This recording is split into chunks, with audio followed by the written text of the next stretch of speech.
حاجه من الحاجات اللي حضراتكم تاخدوا بالكم منها وانتوا بتتفرجوا على ظهر العربيه، هنتفرج على الفوانيس الفول LED اللي موجوده. السبويلر عايزكم تبصوا عليه وتشوفوا التصميم بتاعه، خصوصا انه متصمم بطريقه تتناسب مع الايروداينامكس وفي نفس الوقت شكله رياضي قوي. الاكسدام الخلفي بالفوج لايت والعواكس الموجوده والديفيوزر اللي هو مشتت الهواء اللي موجود تحت شكله سبور قوي، فتحس ان العربيه شكلها رياضي جدا. كمان مساحه تخزين او مساحه شنطه العربيه حوالي 400 لتر. العربيه هيتم نزولها الى السوق المصري ب5 الوان، وبصراحه ال5 الوان احلى من بعض في الاختلاف. يمكن حضراتكم النهارده موجود معانا 4 الوان تقريبا، الاحمر والابيض والازرق موجود، وفي اللون الذهبي وفي لون جراي، ده يمكن تشوفوه ان شاء الله في المعارض بتاعتنا باذن الله. لو دخلنا جوه العربيه حضراتكم هيجي عينك اول حاجه وهتتفرج عليها، وعايزكم وانتوا بتتفرجوا على العربيات تبصوا على عجله القياده الستيرنج ويل مالتي فانكشن والخامات المستخدمه فيها في مستوى اعلى من الفئه اللي موجوده فيها العربيه.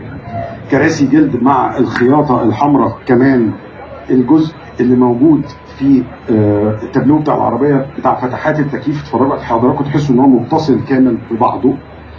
عندنا شاشه تعمل باللمس بمقاس 8 انش، وتقدر حضرتك توصل تليفونك سواء نظام الاي او اس او الاندرويد عن طريق ابلكيشن وايرلس. اغلب العربيات في هذه الفئه اللي بتكون موجوده هتلاقي كيبل هو اللي موجود، لكن هنا بيتوصل عن طريق الوايرلس. من وجهه نظري التصميم بسيط لكن مهتم بالتفاصيل، خصوصا ان العربيه فيها 26 مكان تخزين، يعني في 26 نقطه تخزين داخل العربيه تقدر تستعملها، وهو ده اللي يخلي ان العربيه تبقى موجوده في فئه تناسب شرائح كتير مختلفه من في المجتمع. طبعا ده غير اماكن الباسنجر طبعا والكنبه الخلفيه طبعا قابله للطي، فيبقى عندنا مساحه تخزين اكبر.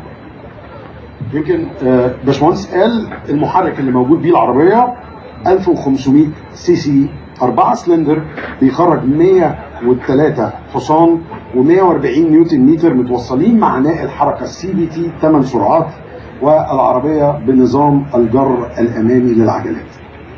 هنروح لجزء مهم شويه وهو الامان، ويمكن بجد العربيه دي قدرت تحقق المعادله كبيره من عناصر الامان اللي موجوده فيها. فلو بصينا هنلاقي نظام ABS EPD، نظام الهيل هولد كنترول اللي بيساعد العربيه على الطلوع على المطالع، ESC نظام الثبات الالكتروني، نظام التراكشن كنترول سيستم، نظام التاير بريشر مونيتور، وده واحد من الحاجات المهمه ان انت تقدر تتابع ضغط الاطارات بتاع ضغط الهواء داخل الاطارات. كمان العربيه مزوده ب2 اير باجز و3 انظمه للسواقه. الجي اكس 3 برو ان شاء الله هتتعرفوا عليها اكتر من خلال الديسبلاي الموجود ورا، واكتر واكتر لما تزورونا في المعارض بتاعتنا ان شاء الله وبتاعت موزعينا وتعملوا تجربه القياده. طبعا النهارده شكرا تامر، طبعا تامر اتكلم مور ذان انف، وتامر طبعا خبير سيارات الاول في مصر. النهارده اهم حاجه طبعا اللي الكل عايز يسمعها هو السعر. السعر احنا درسناه كتير جدا طبعا، لانه اهم حاجه وحرصنا تماما ان هو يناسب المستهلك المصري في الفئه دي، وتكون هي زي ما قلنا الليدر في السيجمنت بتاعنا. السعر ان شاء الله اللي احنا بدانا بيه هو 669 900 بمناسبه تقديم السنه. شكرا جزيلا.